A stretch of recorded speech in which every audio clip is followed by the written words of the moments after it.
En esta ocasión vamos a estar exponiendo sobre los buses seriales. El grupo está conformado por Marlon Steve Londoño con el código 2023-17352 y por Luis Contreras con el código 2023-11819. Entonces, para empezar con esto, seguimos. Esta presentación va a estar dividida por 5 secciones. La primera de ellas es la definición. La segunda de ellas son los modos de comunicación, la tercera las características principales, la cuarta la tasa de transferencia y por último el código de implementación con algunos inputs y outputs que van a mencionar. Para empezar, un bus es un sistema de comunicación que transfiere datos. Esta transferencia de datos se puede dar entre componentes dentro de la computadora o ya sea entre computadores diferentes. Ahora bien, un bus en serie, un bus serial, es un tipo de conexión de datos, pero este tipo de conexión se da en una sola línea de comunicación y esta sería la mayor diferencia que se encuentra con los buses paralelos. Además, la transferencia de datos se haría de bit por bit y a una velocidad mayor. Ahora vamos a hablar de los modos de comunicación. Para estos vamos a hablar primero de HAL duplex. El primero es un modo de comunicación en el que la transmisión de datos se realiza en una sola dirección. Esto es decir, que se puede enviar o recibir los datos, no los dos simultáneamente. Por otra parte, está Full Duplex, en la cual la transmisión de datos se realiza en ambas direcciones.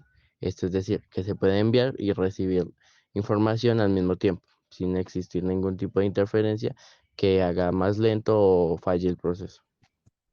Bien, continuando con las características de los buses seriales, tenemos como primera característica la trama de bits. ¿Qué es la trama de bits? Es la estructura básica de datos que se transmiten a través del bus serial. Incluye pues bits de control y datos que organizan la información. Por lo general, en los buses seriales, la información se transmite bit a bit eh, y continuamente. Por otro lado, tenemos la velocidad o la tasa de transferencia, que es la información que se transmite en un determinado tiempo.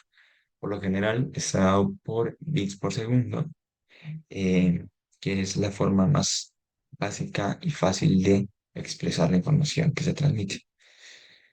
Em, Bien, como tercera medida perdón, como tercera característica está la tasa de transferencia efectiva, que es la velocidad real con la que se transmiten los datos, teniendo en cuenta factores externos o de control, digamos, que puede ser la sobrecarga y la eficiencia del sistema. Bien, por otro lado, tenemos la tasa de transferencia efectiva. La velocidad de transferencia efectiva se puede calcular utilizando una fórmula muy sencilla que es tasa de transferencia dividida en bits de control más bits de datos. ¿A qué se refiere con tasa de transferencia? Como ya lo vimos anteriormente, pues es la cantidad de datos que se transfieren por unidad de tiempo. Está mayormente dada por bps. Luego siguen los bits de control, que son los bits utilizados para gestionar la comunicación y asegurar la integridad de los datos. Además, tenemos los bits de datos, que es la información que se quiere transmitir o real que se está transmitiendo. Información real que se está transmitiendo. Bien, ahora pasando al código de implementación en C, tenemos pues que, bueno, incluimos stdio y en el main indicamos pues la tasa de transferencia, los bits de control y los bits de datos y la velocidad efectiva.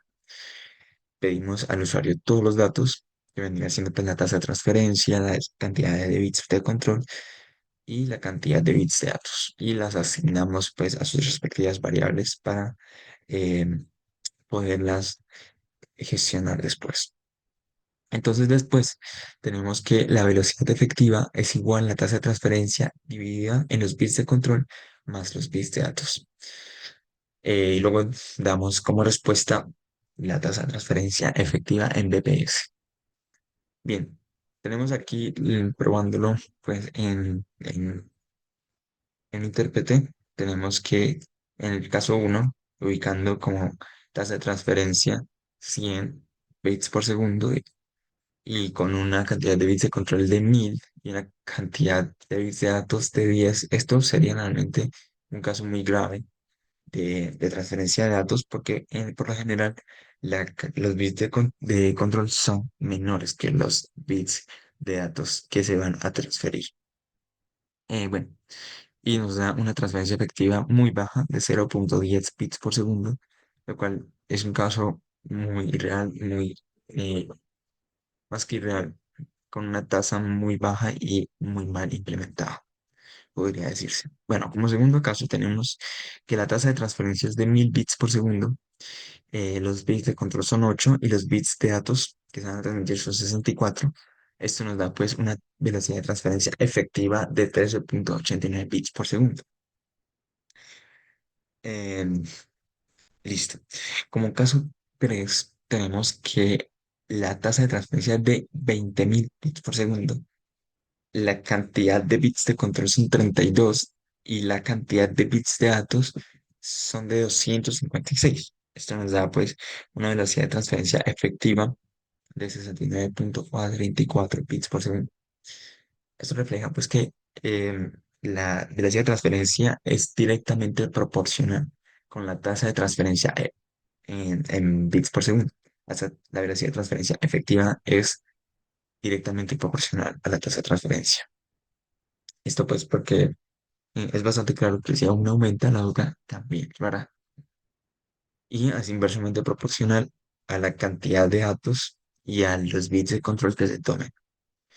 Bien, con esto finalizamos la presentación de los buses seriales.